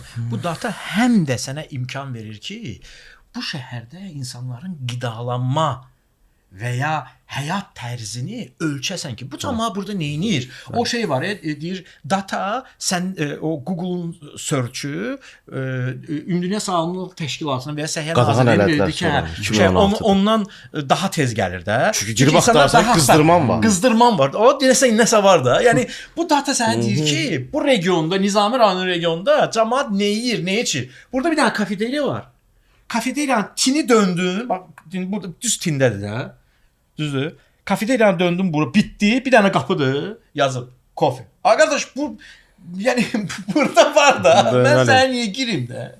Sən orada Science 2016 yazmaqla da orada. 2016-da nə var idi? Bax, bizim həyatımızda bu necə əks olunur da? Bizdə böyük hasarlar var. Məsələn, 6 metrlik hasar, 10 metrlik hasar məşhur hasarlardır da bunlar. Evin içini o qədər belə mənfi enerji hiss edirsən o içərdən. Mənə də spiritual elədir. Enerji istəyirəm. Oradan elə bir enerji alırsan ki, başa düşürsən ki, insan xoşbəxt, cəmiyyət elə bir yerə gəlib ki, o adam xoşbəxtliyini daş divarları arxasında gizlətməyə məcbur qalır. Gedirsən amma Avropaya, görsən ki, göstərir, qorxusu yoxdur, içəridə də happydir, xoşbəxtdir içəridə. Bu mənə həmişə UX dizaynla backend şeyini xatırladır. Avropada UX-i açırsan, pis gündədir sayt. Amazon, Amerikan Amazon, nə gündədir? Trendyol, nə gündədir dizayn? Hara yaxşı işləyir? Arxa, backend. Bizdə açın bankların saytlarını. Bilirsiniz nədir? Bütün UX, CX, CRM, hər şey möhtəşəm, düyüm işləmir. Bir dənə bakı kartı düzəldəmir. Çox gözəl geyinir şey. Amma yaxınlaşıb soruşsan ki, əyni və bu geyindiyin kişi adları var, Giorgio Armani'lər, kişi adları da. Bu kişi kimdir? Bilmir. Yoxdur. Üz əladır. UX-imiz möhtəşəmdir bizim. Gözəllik. Görüntü. Şəkil. Görüntü, bəli. Şəkil kimi adam, şəkil kimi oğlandır. Bizim backendimizdə problem var. Doğrudur. Hətta bu yaxınlarda bizim bir söhbətimiz oldu ki, son zamanlarda tez qabağıma çıxır 2008-in, 2005-in o avtomobilləri, siz də bu avtomobillə çox maraqlısınız, ona görə mövzuda oradan gətirdim ki, hamısını tuning eləyirlər 2020, 2024, 2025, 23, 22. İçi eyni də, bu köhnə qalıb hər şey, motor, korobka, hər şey heç nə dəyişməyib. Amma çölü bəzəməyi sevirik. Biz istəyirik ki, çöldən hər şey qəşəng. Nivanı Mercedes kimi bəzəmək oxşuyur da. Mən heç çox məntiqi başa düşməmişəm də. Qalindovagen oxşadır. Hə, Nivanı Qalindovagen niyə oxşadırsan? Yəni məqsəd nədir? Yəni mən hamı bilir olsa bu Qalindovagen deyil də. Yəni məqsəd nədir? Yəni burada belə elədik, içi Mercedes kimidir falan. Okey. Və biz Ayda doğrudan hamı bilir də bu Qalindovagen. Amma indi yenə də gedəcəm bu Amerika avtomobil sərgisinə. Orada bir bölmə var. Bu təqdim olunan avtomobillərdən başqa mənfi bir daha çox insanların cəlb etdiyidir. Burada custom avtomobillərdir. Yəni mən Cadillac-ı necə dəyişdim? Cadillac-ı Chevrolet etdim yox ha. Cadillac-ı daha parlaq etdim. O road car elədim, hansı yerlər şey adını Amma savadlıdırlar. 1975 fəlsəfəsinə uyğun olaraq Cadillac-a toxundum. Ay sağ ol. Yəni o Çapayevdən far alıb taxmır üstünə. Bu satışla bağlı deməli hal-hazırda mən elə özünüz də Rusiyada danışdınız. Rusiyadan bir neçə nəfər adamların bu bloqlarını falan izlədim. Hansı ki onlar Çinə satış təlimlərinə gediblər. Xüsusən də hansı təlim? 3 saniyə göstərir paltarı şeydə, TikTokda və belə satış edir. Qızdırır. Ben buna belə baxdım, dedim ola bunlar nə edirlər də. Yəni o qədər də belə şey gəlmədi. Sonra mən Şanxayda olanda çox qəribə bir şeylə qarşılaşdım. Belə bir məkandır. Blogerlərdir, belə şeyləridir, stendləridir, kameraları qoyublar. Bu sırayla da, yəni mən burada oturmuşam, sən orada oturmuşsan, hamı oturub eyni vaxtda canlı yayımlarda satış həyata keçirdilər. Bir qapalı bir yerdədir. Sonra yenə belə şeylərim ki, adam Rusiyadan durub gedib Qazaxstana neçəsə yuan pul ödəyib. O satış niyə effektivdir? və nə etsələr sata bilərlər, onun kursunu keçib, sertifikatını alıb, indi onun kursunu verir də, belə deyim. Öyrənib, amma adam Çin dilini bilirdi, çünki Çin dilini öyrənirdi. O 2 saniyəlik satışlar var, yəqin ki görmüsünüz də. Nə deyib? Nədir bu? Yəni insan 2 saniyə gördü və konkret olaraq satış rəqəmləri var. Yəni indi TikTok bizdə yoxdur, amma TikTokun üzərindən birbaşa satış edə bilirlər Alipay sayəsində. Bu nədir? Satış hara gedir? Satış əslində bununla bağlı biz bu ChatGPT sonra AI bunlar çıxandan sonra bir maraqlı bizim ikimizdə də bir satış adamlarıyla bir komandanın içində belə bir diskussiya oldu ki, bəs həqiqətən də bundan sonra satış adamına ehtiyac qalmayacaqmı görəsən? Yəni biz hara gedir bu işin sonu? Biz nəyə hazırlaşmalıyıq? Yəni əgər gedişat buna gedirsə, böyük ehtimal biz öz sferamızı dəyişməliyik. Çünki artıq bu yeni texnologiya bizim satışlarımızdan alacaq. Sonradan əslində bunu biraz araşdırdıqda gördük ki, mövcud vəziyyətdə yaxın gələcəkdə hələ ki bu texnologiya satışın əlindən bunu çox da belə tez ala bilməz. Alətdir də. Alətdir, dəstəkdir tam. Dəstək. Və burada hansı satış adamını tam tərsi bu tərəfə yönəlib biraz öyrənsə, onu özünə alət kimi istifadə eləsə, əlində yeni bir alət kimi, güc kimi, onun satış effektivliyi daha da arta bilir və işi daha da asanlaşa bilir. Biri var, qabaqca oturub onu tək-tək özün hər şeyi analiz edirdin. Bir də var, artıq hazır bir sistem var. Sən sadəcə ona məlumatları ötürürsən, o sənə elə bir detallı raport çıxardır ki, sən artıq işin daha da asan olur. Yəni oturub ona vaxt itirməyə ehtiyac belə qalmır. Diaqram çıxardır. Hər şeydə həqiqətən çox bir maraqlı bir şeydir. Mən də arada bir bunu maraqlanıram, oturub girib özümə yoxlayıram ki, məsəl üçün Azərbaycan bazarında nə ola bilər, nə bilim başqa bazardan Azərbaycana nə adaptasiya eləmək olar. Elə maraqlı ideyalar adama göstərir ki, görürsən ki, həqiqətən də artıq assistent məsələn ehtiyac yoxdur sənə. Zaten yanında var. İstədiyin vaxtı yaza bilirsən, cavab ala bilirsən və bunu bir dənə qalır ki, sən bunu öz işinə adaptasiya etmək. Onu da əminəm ki, zamanla bəlkə də ona da dönəcək ki, artıq o sənə hazır sənin biznes planını da yazıb verəcək ki, bu sənin Azərbaycanda məsəl üçün bu işləyir, al bunu özünə adaptasiya elə. Sonuncu dəfə ChatGPT-dən nə soruşmusunuz? Sonuncu dəfə ChatGPT-dən soruşduğum Bakı 2050. Yəni mənə maraqlı gəldi ki, mən belə bir şey qarşıma heç çıxmadı ki, yəni heç bir yerdə Bakı 2050-lə bağlı bir kitab göründü. Nə olacaq məsəl üçün bundan 30-40 il sonra Bakıda.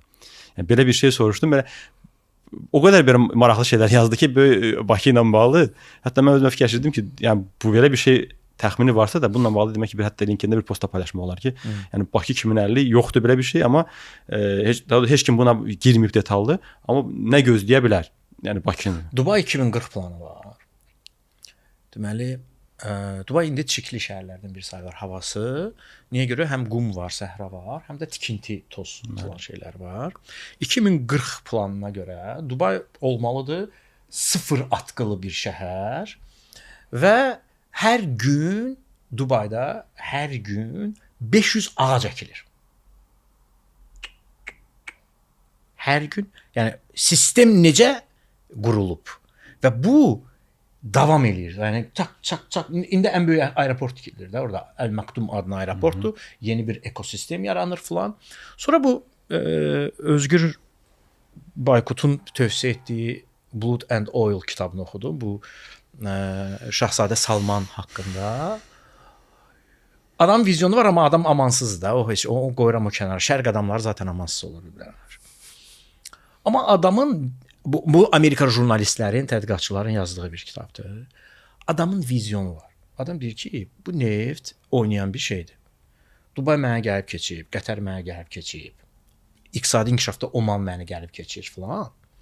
Mən nəsə eləməliyəm. Ona görə indi Formula E, Formula 1, futbol üzrə dünya çempionatı, uzunla şəhər, o şəhərdə yeri gəlmişkən bir Azərbaycanlı da çalışır və s. Yəni robot festivalları, AI festivalları, hər şey. Yəni nə istəyirsən, istənilən tədbiri yaz ora hamısı gəlir. Yəni burada da Səudiyanın özünün Saudi hansısa bir planları var. Futbol üzrə dünya çempionatında onun içərisinə daxil olan bir plandır və indi Saudi Arabia Airlines, Saudi Airlines dünyanın ən böyük airlines şirkəti olmağa çalışır və bütün sifarişləri alır. Niyə görə? Çünki dünya çempionatı və tədbiri keçirmək üçün insanların orada birbaşa uçması lazımdır. Bu Ciddədir, Ər-Riyaddır. Məkkəni artıq turistlərə də açıb, turistlər gedib Məkkəyə baxa bilərlər və s. və s. Özə kəskin deməli mühafizəkar şəxslərin yaşadığı və hətta nüfuza zərbə verə biləcəyi bir yerdə bunu edirsən. Bir plan var. Biz iki misal var da. Bir plan ya yuxarıdan gəlməlidir. Dubai, tutaq ki, Qətər və ya Səudiyyə Ərəbistan misalı. Bir də Avropalı. Plan həyatlarında var. Onlar həyatlarını planlayırlar. Bugün mən necəm? Yəni adam bir illik Chelsea abonementini alır ki, mən Chelsea'nin ev oyunlarını bir il öz stadionda Stamford Bridge-də gedəcəm. Yəni həyatını artıq planlayır. Bir il budur. Nə bilim, avqustda səyahətə gedəcəm, iyunda falan şey eləyəcəm. Həyat planından ibarətdir və şeydir. Ya bu yuxarıda olur, ya da aşağıda olur. Bizdə isə bu nə yuxarıdadır, nə də aşağıdadır. Yəni biz eksprompt yaşayırıq. Bu mənə elə gəlir. Yəni bütün bu şəhərdə gedən prosesləri görəndə ki, misal üçün kopa hazırlaşırıq, Biləcərdə qaz turbasını dəyişirlər. Kopa qalmışdı bu. Yəni qaz turbasının kopa aidiyyəti yoxdur axı. Yəni sən elə bir şey Basməmmədə elə sən elə saldın elə onun arasına tez mən də bunu eləyim və ya bir bədbəxt küçəni nə qədər qazıyarlar və şey eləyərlər. Yəni mənə elə gəlir ki, bizim bəlkə də planımız, həyat planlamamız yoxdur. Məsəl üçün bizdə məktəbdə nə hansı dil keçirlər? İngilis dili keçirlər, rus dili keçirlər, alman, fransız keçirlər. Məsələn, Çin dili niyə yoxdur məktəbimizdə? 1 milyard yarım adam danışır o dildə. Çin English, bir də təzə belə bir şey eləyir. Hə. İndi sizə gəlmir ki, o təhsil məsələsinə gələndə indi yekunlaşırıq da yavaş-yavaş. Bəlkə elə aşağıdan başlamaq lazım. Yəni insanlara, uşaqlara şəddadilər, rəvvadilər dövləti, manna media ona nə verir axı? Yəni Hammurapinin islahatları ona heç nə vermir. Onu istənilən vaxtda öyrənə bilər çatçı. Sən də öyrənə bilər ki, Hammurapi kimdir o? Yəni ona bəlkə elə ticarətin, yəni ticarəti deməyək, bəsit pulu idarə etmə qaydalarını öyrətmək lazımdır. Necə fikirləşirsiniz? İlk öncə ağa çəkməklə bağlı bir əlavə edeyim oraya. Bizim şirkətin elə bir eyni zamanda tualet kağızı tərəfdə də bir istehsalı var. Sadəcə şirkətin zavodlarının böyük hissəsi Avropada olduğuna görə oradan Azərbaycana gətirmək biraz çox bahalı başa gəlir şey. Həm vergilər olsun o bu. Kliniks markası. Bəli, Kliniksdir bizdə. Çox üzr istəyirəm. Bu arada İranda salfetkaya Kliniks deyilir. Salfetka sözü ya da bez sözü yox. Uşaq bezinin başqa bəli. Kliniks deyilir. Ondan bura gətirmək çətin oldu da bizim bir ara bir baxıldı ki, ətrafda bizim MDB ölkələrində bir zavod tapılsın ki, şirkətin belə bir prinsipi var ki, zavod əgər tualet kağızı düzəldirsə də hər istehsal etdiyi tualet kağızının deyək ki, rulonuna qarşılıq ağac əkilməlidir mütləq yerinə. Bu sertifikatı, bu şeyi öhdəlik götürürsə də biz onu işləyə bilərik. İnan tapa bilmədik.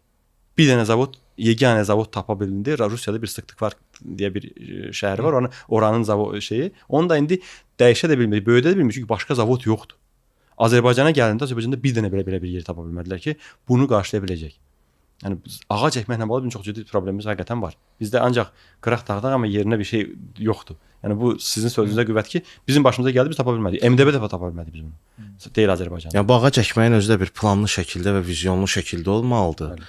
Çox təəssüf ki, bizdə o ağac əkmə belə yenə də kimlərinsə vicdanına buraxılıb. Okey, vicdana buraxılsın. Məsələn, bu parkların qorunması ilə bağlı ki, niyə biz ağaclara yazırıq ya da ağacları, gülləri məhv eləyirik. Avropada bununla bağlı çox yaxşı bir şey deyilir. Deyir ki, şəhəri özünkü kimi görmək üçün ya da parkları, o parkın bir yerində sənin də imzan olmalıdır. Yəni gedirlər məhəllələrdə ki, Avropada balaca parklar salırlar. Yenə də dəvət edirlər ki, siz də gəlin açılışa, siz də quruculuqda bir ağac əkin, uşaqlarınızı götürün, gətirin, bazar günü bələdiyyə işləyəndə siz də bir şey eləyin. O zaman özününki kimi görürsən.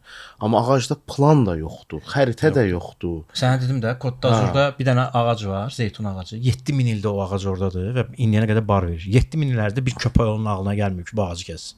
Heç kim kəsməyib. Müharibə olub, Napolyon gəlib, Sezar buradan gedib, bomba töküblər, aləm də Vichy hökuməti qurulub, aləm də bir-birinə, heç kim o ağacı kəsməyib. Təhsil məsələsi. Məsələn, Çin dili. və ya pul idarə edilməsi.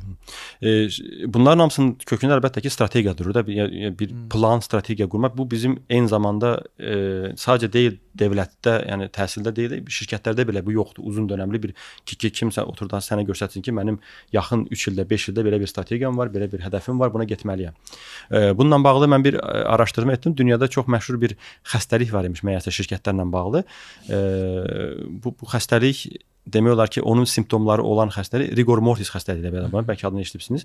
Rigor mortis nə deməkdir? Rigor mortis insan öləndən sonra insanın hüceyrələrinin o ölüm müddəti 12 saat çəkir. O 12 saatlıq prosesə rigor mortis deyirlər. Bu rigor mortis nəyə görə buna implementasiya ediblər, satışa ki, niyə bununla əlaqəsi var? Onun belə bir simptomları var. O simptomlardan hansı şirkətdə varsa bunun biri və ya bir neçəsi artıq o ona yoluxub və onun bir an öncə bu tərəfini həll etmək lazımdır. Demək olar ki, onun simptomlarına baxanda da Azərbaycanda bir çox şirkətlər zaten buna uyur. İndi məsələn bunlardan bir dənəsi nədir? Keçmiş uğurundan övünmək. Nazım beşiği. O bir şey Bizim böyük muğamımız var. Ay yaxşırındadır. Təkcə sənin də orada. Məsələn şirkətlə oturub danışırıq ki, artıq geri gedir şirkətinizdə.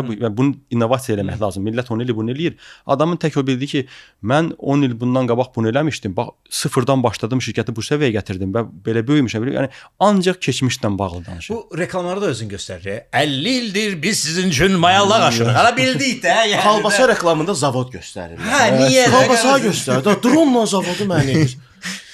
Ət varmı orada? Maraqlı suallar. Keçmişindən övünmək. Sonra bazardakı rəqabətə gözünü bağlamaqda belə. Rəqabət var, amma o türklərin dediyi o dəvəquşu sendromu söhbəti. Başını aşağı salıb rəqabətlə heç maraqlanmır. Nə baş verir buna, girmir buna. Elə mən bunu bilirəm, bunu eləyirəm, mənim içimdən yaxşısı budur. Sonra işlədiyi sistemi dəyişdirmək istəmir. Mənim sistemim ona görə ən yaxşı sistemdir. Bunu dəyişmək onun heç ağlından belə keçmir və ətrafdakı tam tərsi hər kəs bunun sistemindən əl uydurmalıdır ki, yəni bu ən doğrusudur. Bazarda bir innovasiya baş verir, bir dəyişiklik baş verir. Buna tez bir şəkildə reaksiya vermək lazımdır. Bu adam üçün maraqlı deyil. İnnovasiyaya əl uydurmaq heç maraqlı deyil. Mən bildiyim nəsə onu edirəm. Bu simptomlar zaten bizim şirkətlərin çoxunda var.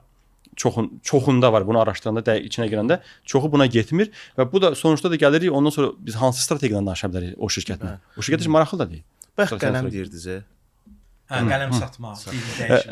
Qələm satmaqla bağlı bu yaxınlarda mənim bir səyahətim oldu Pakistana. Pakistanla bağlı bir bazar araşdırması eləmək lazım idi. Orada bir Pakistanla qarşılaşdı.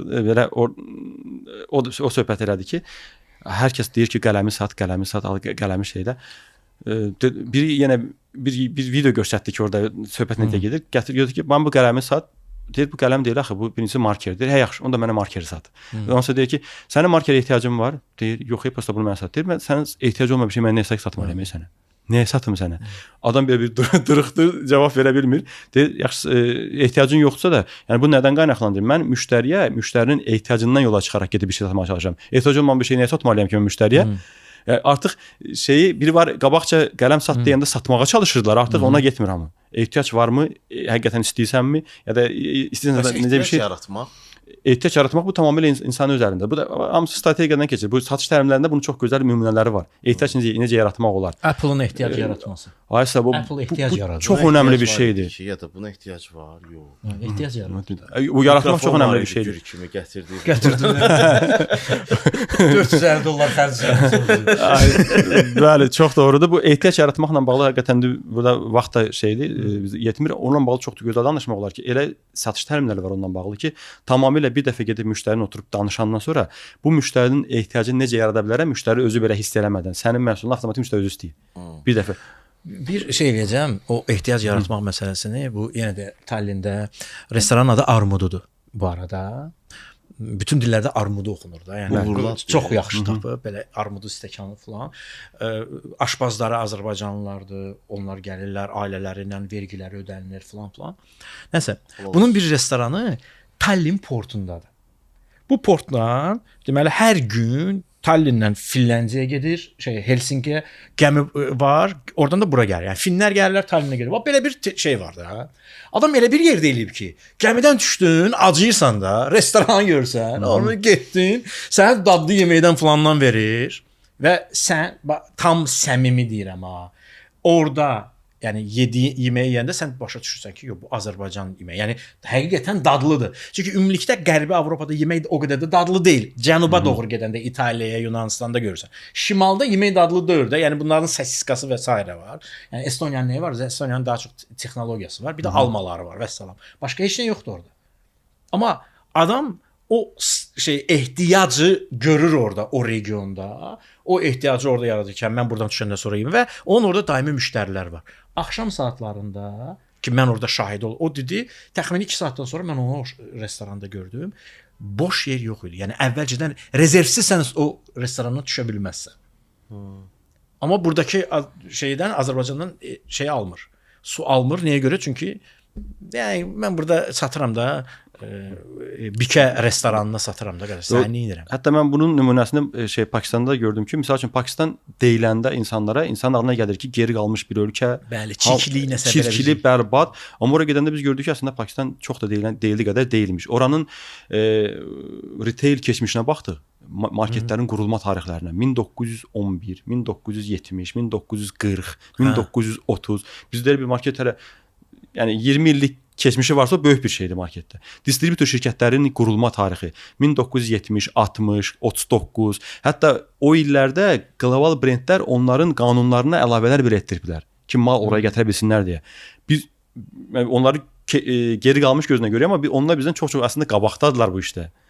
Bizim xəbərimiz yoxdur. Biz araşdırmırıq, eləmirik, özümüzü bilirik ki, ən yaxşı bizim o araşdırmamaq məsələsi var. Məsələn, şeydə olanda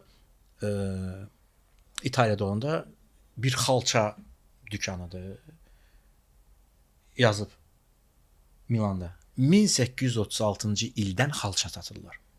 Yəni adamlar 1836-cı ildən ancaq xalça satırlar. Amma sən oraya gələndə köhnə bir şey görmürsən də, tendensiyanı görür, təzə dizayn, işıqlandırma, produktu necə işıqlandırım, necə şey eləyim və sən ora girmək istəyirsən. Bizdə isə mebel dükanına girirsən, bir dənə oradan falan şey gətir. Bir dənə şey adam tərli bir dənə gəlir. Kreslo gətirmiş aparıram. Ola sən bu niyə müştəri olan yerdə sən niyə girirsən? Və ya kimsə orada oturub belə şeylərin dırnaqlarını təmizləyir. Hə, mən Azərbaycanda indi şirkət dəyişib, başqa şirkət idarə edir. Ferrari'yə görüşə gedirəm. Mən girəndə mənə orada kimsə qarşılamalıdır da. Mən görürüm ki, 2 dənə xala oturublar katibənin şeyində, o reception yerində söhbət edirlər. Qız harasa çıxıb gedir. Xalalar demiş, xala burada dur, gələndə şey eləyərsən də. Bu deməkdir ki, orada bir vaxtlar, indi bilməm necədir. Bir vaxtlar heç kim izah eləməyiblər ki, nə satırlar. Bu kimdir? Bu nə markadır? Yəni orada mənə o xala qarşılamamalıdır. Yəni xala olmalıdır, işləməlidir, pulunu qazanmalıdır, çay gətirməlidir. Allah canı sağ eləsin, bərəkətli olsun. Amma o məni qarşılamamalıdır. Mən vaxt Azərbaycanda işləyirdim. Ferrari Azərbaycana girmək istəyirdi. Onda da bizdə Jeep, Dodge, Chrysler, Hyundai, Geely və s. var idi. Rüstəm Məmmədovla, Rüstəm müəllimlə bir yerdə işləyirdik. Ferrari gəldi. Əlbəttə ki, Azərbaycanın ən böyük avtomobil şirkətidir və birinci ora dedilər ki, onda da nə qədər marka var idi. Heç marka qalmayıb. Bəs siz istəyirsinizsə Ferrari-ni verə bilərik. Rüstəm dedi ki, bizim paltarımız, kostyumumuz Hyundai satmaq üçündür. Bizim saatımız Ferrari'yə yaraşmaz, bizim danışığımız yaraşmaz, biz nə bilirik. Götürmədilər ki, doğru da qərar idi. Götürüb Ferrari saxlamaq üçün o culture şey olmalıdır da. Yanaşma, məsələn, maraqlı idi Rüstəm yanaşması. İndi orada deməli yanaşma elə olmayıb da. Kostyumları şey olmayıb, Ferrari olmayıb, amma giriblər birini. Ehtiyac yaratmaqla bağlı bir dənə şey yadıma düşdü. Elə qısa danışım. Türkiyədə olanda bizim tekstil sektorundaydıq. Oranın da Koçtaş vardı. İşləmişsən ki, çox böyükdür. Oraya girmək çətindir bir kərə. Məhsul salmaq çox mümkün deyil. O qədər ağır şərtləri var. Bunlar da ilk növbədə də bir şey tanıtmaq istəyəndə deyir ki, məsəl üçün satışını göstər, varmı elə bir, onu istəyəni varmı? Biz bunu necə elədik? Yəni o ehtiyac yaratmaqdan söhbət gedir. Getdik bir otellə danışdıq. Yeni bir tikilən oteldir. Otel yastıq alacaq da şeyə, otelinə. Biz dedik ki, sənə ən yaxşı qiymət təklifi biz verə bilərik. Yəni sənin tam istədiyin o layihəni qazanmaq üçün nə təklifini sizə verəcəyik. Bir şərtlə ki, sənin o istədiyin qiymət o Koçtaşda olacaq. Yəni o məhsulu gedib oradan alacaqsan. Biz keçdik Koçtaşla anlaşdıq. Dedik ki, bax sən bizə bir həftə vaxt verirsən. biz misal üçün bu qədər oranın sifarişinə uyğun bir obyomu sənə malı veririk və bir həftə bizə vaxt versən biz onu satdıracaq səndə. O da okey. Malı qoyduq bura. Bunlarla getdik, anlaşdıq. Onlar gəldi, həmin o yüklü malı oradan aldı. Və bir ay sonra da onlarla görüş olur ki, bu səfər data çıxardılar ki, gəlin görə yoxlayaq sizin məhsul satıldı mı, satılmadı mı. Bir ay sonra datasında onların satışı artıq bizim məhsulun demək ki 99% satılmışdı. Mən bir case üzərindən danışım. Çox maraqlı bir məsələyə toxundunuz. Sibriz case var. Bəli. Sibriz təzə çıxanda, çox məşhurdur. hə, çox çıxanda Emil bəy Ağalarov çox görsənmirdi. Bu Azərbaycançı çəkilmə gör necə satıram. Ay sağ ol. Reelslər belə ki, bura ən böyük bir yer olacaq. Çıx bir şeydə qrafikada otelin şeyi görsənir. Deməli, bu Azərbaycanda satış şeydə şirkət rəhbəri özü satışa girir. Yəni deyir ki, deyən bir dəqiqə sən eləməyəcəksən. Çünki adi qəşəng qızlar çıxanda ki, bizim Sibirdə həm də əşinə lazım deyə Sibiriz. İndi adam tələbat yaratdı ora. Yəni doğrudur. Xəzər təmiz bir dəniz deyil. Balığı da təmiz olmadığına görə heç oradan da o qədər də balıq çıxmır. Dənizdə bir qoxu var. Okay? Yəni biz çox belə şey danışırıq, amma yəni Aralıq dənizi, nə bilim Qırmızı dəniz və s. çox gerisində qalan bir infrastruktur. Yəni çox mühafizəkar bir zonada, infrastrukturu sıfır olan bir zonada, Bakıdan çox uzaq bir yerdə ki, Çox uzaq niyə olur ki?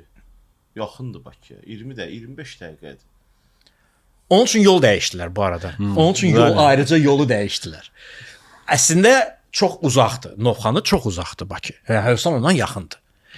Belə bir yerdə belə bir ehtiyac yaratmaq. Bu gün də bir dənə video çıxıb Trump süni intellektlə belə vertolyotla şeyin üstündən uçur, Sibirizin üzərindən uçur, gəl Sibirizə gəlir falan. Süni intellektlə belə bir Midjourney-də bir şey eləyiblər. O кейsi bir dənə izah edin də. Bu Dubayda çox güman ki, Emin bəy o cür video hazırlamaz. Orada yəqin ki bir Polina, Anna, Grigori və s. Facebook reklamları və s. ilə kimisə qabağına çıxardardı. Burada isə o özü iştirak edir. Druzya deyərək və həqiqətən orada çox açar kəlmələrdən istifadə edir. Elə bir ki iPhone satır da. Belə böyük, maraqlı, qəşəng, rahat. Orada hətta bir dənə rezidentin evinə girir ki, bu bizim ilk rezidentlərimizdən biridir. Onunla söhbət eləyir, onu cəlb eləyir və s. O кейsi bir dənə izah edin də. Yəni o çox Mən gördüyüm tərəfdən bunu deyim. Hətta buna şeydən başlamaq istəyirəm. Bu Ağdamlı söhbəti var ya Azərbaycanda çox məşhur ki, Ağdamlılardan idealı yoxdur. Ən yaxşı satan onlardır. Bununla bağlı bir araşdırma edəndə mən belə başa gördüm ki, əslində Ağdamlıların mövzusu hardan gəlir? Azərbaycan müstəqil olandan sonra artıq bəlli bir qrup satışda uğurlu insanlar formalaşdı. Sağda solda xaricə getdilər Azərbaycanda və bunların çoxu da Ağdamlılardan əslində olub. Ağdamlılar olub və buradan da belə bir şey ortaya çıxdı ki, Ağdamlılar həqiqətən satışda quru olublar da, bu işin şeyidir. Amma mövcud vəziyyətdə Ağdamlıların əslində bu şey PR onların əleyhinə işləyir. Çünki kim Ağdamlı adı eşidəndə ki bir şey satır, istərsəmiz elə bir daxildə o bir onlara qarşı şey formalaşırdı. mən aldada bilərəm. Birdən aldada mən görürsən dedikləri düzdür, səhvdir. Buradan da hətta bunu da mən nə ilə müqayisə edirəm özümdə? Satışın 250 qanunu var. Qanun da bir şey var, satışın 250 qanunu. Nədir bu? Hər insanın həyatında özünün yığıncağından, həm şad gününə, yas gününə ətrafına toplanacaq bir 250 adamı var. Yəni 250 adama nüfuz etmək imkanı var. Və satış adamları da gündəlik deyək, həftəlik bir 50 dənə müştəri ilə görüşə bilirsə əgər ki, bu normal, hətta azdır belə 50 müştəri və bunun heç olmasa 2 dənəsi səndən qarşı neqativ fikirdə olsa, 2 dənəsi 50-sindən ildə 5000 adam sənə qarşı neqativ fikirdə insan formalaşdırır. O sarafanlara yəni yayılma şeyi çoxdur. Bizim insanlarda da bir də belə bir tərəf var ki, biz daha çox satışçıya deyil də, yəni bu şeydən də olar, bu daxildəki o stereotipdən dolayı inanmır. Biz sahibinə daha çox, sahibin dediyinə inanırıq. Mən bunu dəfələrlə müşahidə olmuşam biz sərgidə iştirak edəndə. Məsəl üçün gəlib deyirlər ki, bu neçədir? Biz deyirdik bunun qiyməti 5 manatdır məsəl üçün. Deyir aşağı qiymət olarım biz deyirdik, yəni endirim hər şey içinə qatsaq bunu sənə 4.80-dən aşağı verə bilmirik. Hər şey bu şeydədir. Gedirdi, deyirdi bizə inanmırdı. Gedirdi şirkət sahibinin yanına. Onunla danışırdı, şirkət sahibindən bunu 5 manat 20 qəpik alırdı. Bizə inanmırdı. O ona elə bir şəkildə danışanda onun dediklərinə inanırdı. Öz qiymətinə baha alırdı bunu. Ona görə bizdə elə bir inan var ki, sahib çıxıb danışanda bunun dediyi ən doğrudur, bu ən idealını deyir, ən şeydir. Onun dediyini biz eləməliyik. Azərbaycanda bu şey var. Mən bunu dəfələrlə görmüşəm. Orada su məsələsi var, videosu var. Deməli o çikili dillər bu çikili suya Bəli, altına girdi dedi ki, bəli, torpaq tökürük. Və bəli. dediyiniz o rəhbər məsələsinin bir dənə reelsdə Özbəkistan səyahətində, deməli Özbəkistanda da tikinti və şeyə giriblər. Bir dənə reels hazırlanıb. Və orada görsənir ki, qalstuklu, kostyumlu daydaylardır və hamısı Emin bəylə görüşür. Əl verir, görüşür. Yəni etibarlı adamdır. Görürsüz, qalstuklu daydaylar, müəllimlər ondan görüşür. Sanki adam belə də mərkəz PR komandasını dəyişib də. çox güman ki PR komandasını dəyişib. Bilmirəm, amma gördüyüm odur ki, o cür Palinalarla, Annalarla satış Azərbaycanda işləmir. Müəllim özü gəlmir. Bəli, doğrudur. Həqiqətən belə. Maraqlıdır. Yəni əslində o case məncə belə deyim də, yəni bizim bu sektorda, bu marketinq və satış sektorunda Sibris кейsi təhlil olunmalı bəli. bir кейsdir. Yəni oturub o dataları, reelsləri necə oldu bunu çəkirlər. Ölkə başçısının Sibrizə gəlib baxmağı, yəni bu əlavə bir şey verir ona. Yəni etibar verir də. Deməli mən pulumu daha etibarlı yerə qoyuram. Yəni bu inanılmaz bir şeydir. Yəni bunu təhlil eləyəndə case olaraq, satış кейsi olaraq ki Son podkastımızı dinləyin. Yox. Yəni adam pulunu tam bir şey deyim. Adam pulunu 150 minə Balidə dənizin, okeanın qırağında olan villaya deyil də Dubayda bir Əl-Məktum aeroportunun yanında olan Venesiyaya deyil də ki, Dubay çox sürətli inkişaf edən bir yerdir və çox təhlükəsiz, sabit və hubda da olan bir yerə deyil də. Niyə Sibrizə verməlidir? Ora ucuz deyil. Deməli işləyir də, sistem işləyir. Satış adamı mövzusunda da məncə dünyada elə nümunə götürüləcək satış adamları kimi desə, elə ölkə başçılarının bir neçəsini bizim elə başda bizim ölkə başçısından tut, Trump olsun, zamanında mən Lincoln'un həyatı məni çox həmişə maraqlandırır. Mən onu dəfələrlə düşünürəm. Yəni burada sadəcə satış deyəndə illa gedib nəyə satmaq deyil, o fikrini, ideyanı satmaq, o sənin satdığın, bəli, arxandan insanları gətirmək o birdən. Yəni məncə bu şeylərdə o ölkə başçılarının etdiyi işləri nümunə götürsək özümüzə, təhlil etsək, oradan çox şey öyrənmək olar ki, satışla bağlı ki, necə elədilər bunu ki, bunu sata bildi bu şəkildə rahat. Hə də, yəni Dubayı necə satıblar və ya Portofino necə satıblar? Kan. Yəni Kanı necə satıblar? Yəni nədir? Kənddir, şeyin qırağında.